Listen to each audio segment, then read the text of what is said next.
Ngayon, talakayin natin ang pagtatapos ng habagat at posibleng pagsisimula ng amihan o northeast monsoon.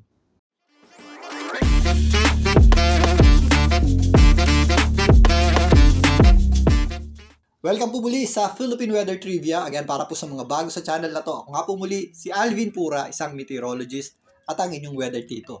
So natapos na nga po ang habagat ngayong taong 2024 ayon sa Pag-asa. Sa kasalukuyan, tayo po ay nasa tinatawag nating transition period papuntang amihan o northeast monsoon. Sa katunayan, umaabot na sa atin yung tinatawag nating northeasterly surface wind flow o yung ating mahinang amihan. Surface wind flow dahil nasa ibaba pa lamang o nasa surface pa lamang yung kanyang northeasterly na component ng hangin.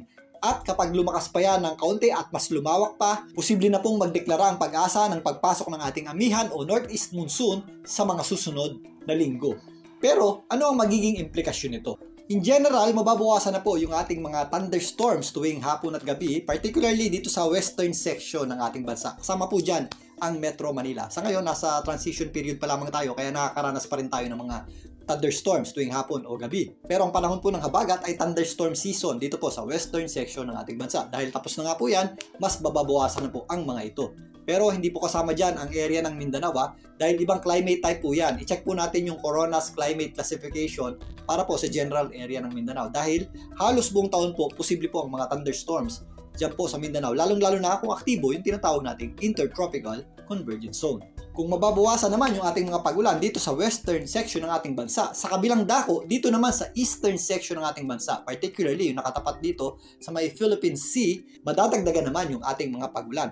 Mauuso na po yung tinatawag nating tail end ng frontal system o shear line. Yan po yung salubungan ng malamig na hanging amihan at mainit na easterlies. Kung saan po yan nagsasalubong, nagdadala po yan ng mataas na tsansa ng pag-ulan at kung minsan may kasama rin po yung thunderstorms. Kasabay ng pagbabalik at paglakas ng ating amihan o northeast monsoon, mas mapapadalas din po yung mga shear line na yan.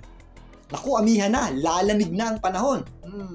Well, hindi po. Well, at least hindi pa. If pumasok na po yung ating amihan o northeast monsoon, nasa early stages pa rin po tayo. Kadalasan, tuwing December pa nararamdaman ang paglamig ng panahon dulot ng ating amihan o northeast monsoon. At mas lalamig pa po yan sa buwan ng Enero at Pebrero. Pero sa ngayong mga early stages o unang bahagi pa lamang ng amihan, magiging mainit pa rin po at maalinsangan ang ating panahon, lalong-lalo na sa tanghali. Sa katunayan, dito nga sa western section ng ating bansa ay mas mainit pa po yan dahil nga less na po yung ating mga kaulapan tuwing hapon at gabi, mas direkta nating mararamdaman ang init na nagmumula sa araw. May mga nagtatanong din bakit malakas ang bagyo tuwing buwan ng October at November gayong pumapasok na nga yung ating amihan o northeast monsoon. Yan din po ang dahilan. Nasa early stages pa lamang po tayo, hindi pa ganong kalamig ang hanging amihan. Kaya din nababawasan ng bilang ng mga bagyo tuwing buwan ng December, lalong-lalo na tuwing Enero at Pebrero dahil sa paglamig ng hanging amihan. Speaking of bagyo, silipin naman natin to.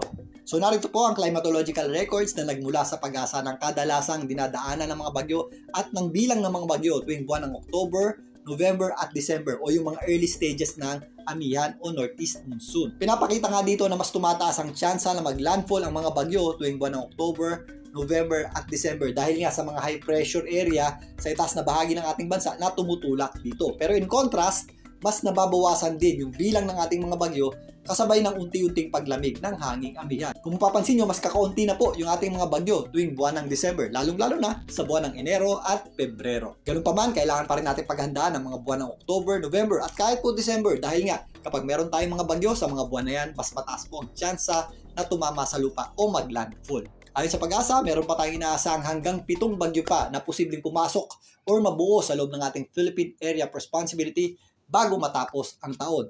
2 hanggang 3 bagyo ngayong buwan ng October. Pero again, pinapakita rin dito ang pagbaba ng bilang ng bagyo kasabay ng paglamig ng ating panahon. So natapos na nga po ang panahon ng habagat at posible na magsimula yung ating amihan o northeast monsoon sa mga susunod na linggo. Kasabay niyan, unti-unti na rin papasok yung tinatawag nating simoy ng Kapaskuhan. Pero babantayan pa rin po natin ang mga posibleng pumasok na bagyo at mabuo sa loob ng ating Philippine Area of Responsibility. Dahil kapag panahon nga ng amihan, mas tumataas ang tsansa na maglandfall ang mga ito. Ang aking nabanggit po ay general climate idea at situation base sa dominanteng wind patterns ng ating bansa, ang habagat at amihan. Para sa mas precise na klima sa inyong lugar, i-check nyo po yung Corona's Climate Classification para sa ating bansa. Muli, ito po ang inyong weather tito para sa Philippine Weather Trivia.